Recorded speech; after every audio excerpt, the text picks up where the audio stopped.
Hi guys, sorry for the huge delay in making an update video. I have had huge life changes since the last one, and it's been 2 years, which is crazy because I can't believe it's gone by so fast. But my life is just completely different than it was when I made my last video. So I wanted to come on and just give a little update. Um, I got divorced. So that's the first one.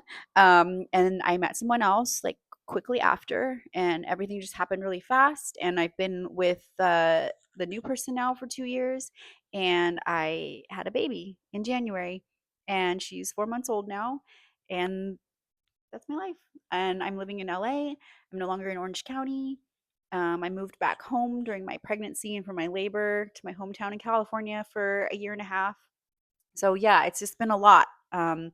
But I did figure out like one kind of final puzzle piece to the issues that I was having. I think last time I was on here, I was about like 80% ish feeling healed. Then most of my symptoms subsided. I think once I made a lot of those life changes, I was just with someone that I was super unhappy with. And I don't think I realized it because we just get comfortable and we don't know.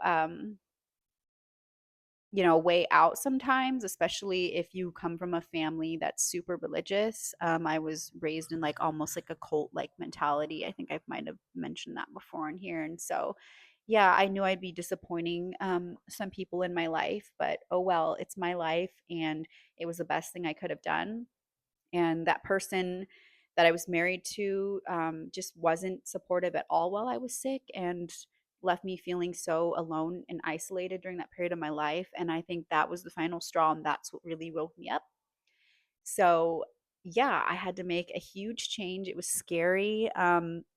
It's not easy going through a divorce. If anybody out there knows, yeah, it sucks. And I would have rather not gone through that experience. I didn't get married ever thinking that I would get divorced, but shit happens.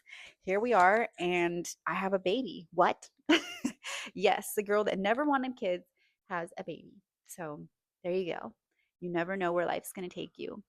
But what I finally figured out, and pregnancy was one thing that helped me figure out what was going on in my body, is I had a severe sulfur sensitivity. And that was the last puzzle piece to why I could not completely get rid of the bloating, because I was still eating a lot of foods that were high in sulfur and I just was not processing them. And I wasn't taking any kind of supplements or doing anything to help detox or assist with that issue.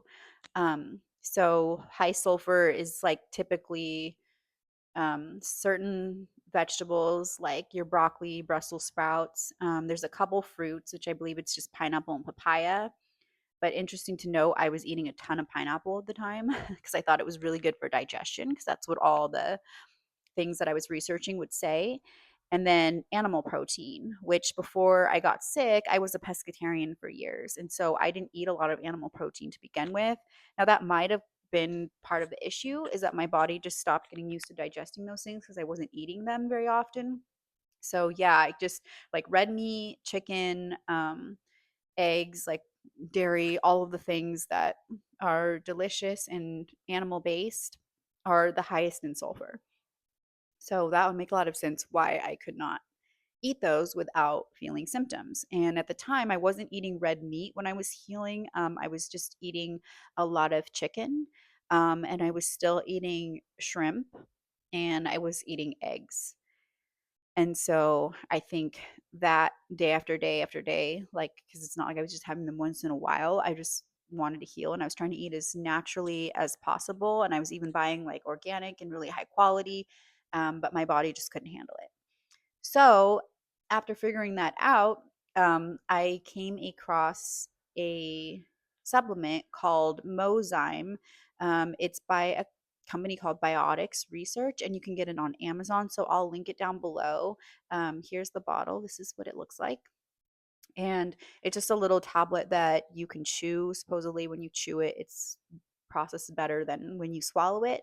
So I take one every day now. And then when I want to eat something that might be like a high sulfur meal, or I'm going out to eat and I want like a real pizza that has cheese on it or something, I just take this with my meal and it helps a ton.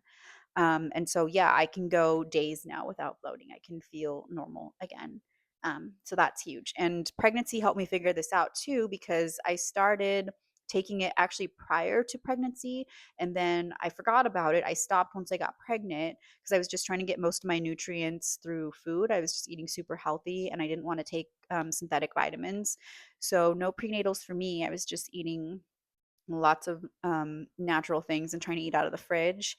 And I started to get a little bit of nausea and like really bad bloating came back during the first trimester. So I remembered the mo-Zyme, which is a molybdenum, which is that's what the mineral is called. It's a trace mineral. And so it occurred to me to maybe start taking that again. So I did some research and I actually found a really good video on YouTube from a woman who's had multiple children, and she goes into the science behind why it's so great.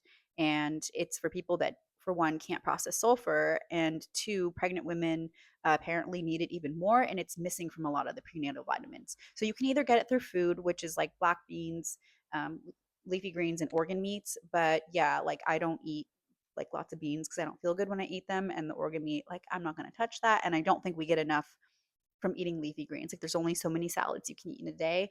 So yeah, I think a supplement in this case was better for me. And she yeah, mentioned you can either do it through diet or you can take a supplement. And she was very informative and it made a lot of sense. And I thought, huh, well, that's what I was taking before I got pregnant when I was starting to feel really good. So let's try it again. So I added it back in. My doctor was okay with it. Um, and yeah, it's been great. And then I started to be able to eat red meat and eggs and stuff, and I ate a ton postpartum to help with my healing. And I didn't even need the supplement. I just started to eat them, and I started days where I would forget to take it. But then about 2 months after my baby was born, all my symptoms came back.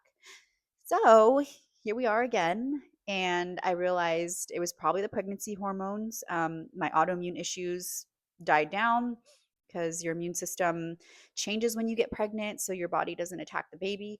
And so I feel like that's why a lot of people can not have symptoms from their autoimmune disorders while they're pregnant. And that's what happened to me, which is, super interesting. But it helped because now I realized that, yeah, it is like hormone fluctuation and things that probably why I cannot get past that sulfur thing. But when I take molybdenum, I do feel a lot better and I am able to eat some of it in moderation. Like I just can't go crazy. My body just doesn't like tons and tons of animal protein, and that's okay. Like I can still get what I need from seafood and veggies and some supplements. So that's what we're going to do for now. And I hope this helps somebody because I think a lot of the symptoms can mimic other things, especially when they're digestive issues. And so it may be something that your doctor doesn't bring up. So if, you think that you're experiencing digestive stuff and you've tried everything else, you've tried like enzymes, ox bile, HCl, like all the things to help with the digestion that get suggested, and none of those help or they make you feel worse, it could very well be a sulfur sensitivity. And like things like glutathione and um, NAC are definitely high in sulfur. So if those are things that you've tried to take to help your body detox from mold or from an autoimmune issue and it made you feel worse, that's probably why. So I couldn't take glutathione and I never knew why. And then it came up on a high sulfur list for supplements for people with sulfur sensitivity. So yeah, um, it's been a journey, but we're here and I feel a lot better, and I hope that I can help somebody out there. And I do want to go more into depth about the psychological issues of healing and how I think life changes made a huge difference. I just think I was living a life I wasn't meant to live anymore. And it just took me longer than it should have to figure it out. I think if I obviously had left that person long before, I would have left that apartment that was moldy. Things would have been a lot different. So it just took time and it took that for me to realize it. But everyone has their own story and their own journey. And that's just how it had to play out in my life to kind of like come punch me in the face. So I realized that, my body was like physically reacting to not living life I was supposed to be living anymore. So yeah, I am still open for questions via email. Like I have it linked if you want to send me an email, and or you can just leave any kind of comment or question down in the comment section. I'd really appreciate it. And then you can like and subscribe to my channel because I'm going to try and continue life updates. I hope to start making like daily videos or weekly videos about my life now and what I do to stay healthy and just like fun things, um, just to kind of keep the rapport going. And I really hope that I can help somebody who's on a healing journey because I know it's really hard. And I can't tell you how long it's going to take for you to heal. I wish I could, but that's like usually the number one question that I've had people email me. And I wish I could tell you. I mean, so for me, obviously, it took like 4 full years to be like completely back to normal.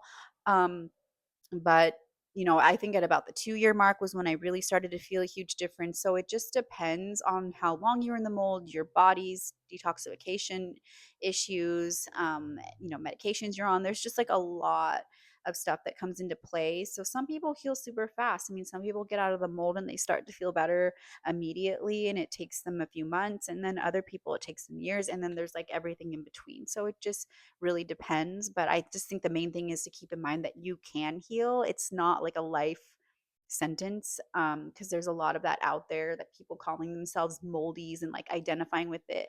Don't do that. I cannot stress that enough. Do not do that. Don't call yourself a moldy. Don't call yourself by the disease you have. You don't want your identity attached to that. Just keep telling yourself it's possible to heal. That's what got me through it, is I kept telling myself, I know this is going to end. I know it's going to end. Like there's always light after the dark. Like there's always a dawn. It always comes. Like it doesn't matter. Life is just usually not a constant state of misery if you don't want it to be. Like there's always solutions out there. So just try to stay positive about it and know that there are solutions. And I really hope you figure it out because it's possible. Okay. So I'll talk to you guys later. Thank you for watching.